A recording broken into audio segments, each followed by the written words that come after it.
அல்லாஹ்வுடைய தூதர் ஸல்லல்லாஹு அலைஹி வஸல்லம் அறிவிக்கிறார்கள், ஆயிஷா ரலியல்லாஹு அன்ஹா அவர்கள் கூறுகிறார்கள், அல்லாஹ்வுடைய தூதர் இறுதி 10 இரவுகளை அடைந்தால் கூறுவார்கள், தஹர்ரவு லைலத்துல் கத்ரி ஃபில் அஷ்ரில் அவாஹிர் மின் ரமதான்.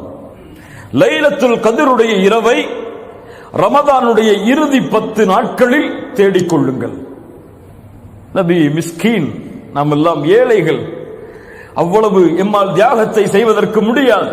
அல்லாஹ்வுடைய தூதர் ஸல்லல்லாஹு அலைஹி வஸல்லம் விதிவிலக்கு அளித்தார்கள். அடுத்த நபி மொழியில் அதுவும் இயலவில்லை என்றால் தஹர்ரவு லைலத்துல் கத்ரி ஃபில் வித்ரி மினல் அஷ்ரில் அவாஹிர் மின் ரமதான். ரமதானுடைய வித்ருடைய நேரங்களில், அதாவது ரமதானுடைய இறுதி 10 இரவுகளில் வித்ருடைய அடிப்படையில் வரக்கூடிய இரவுகள் 21, 23, 25, 27, 29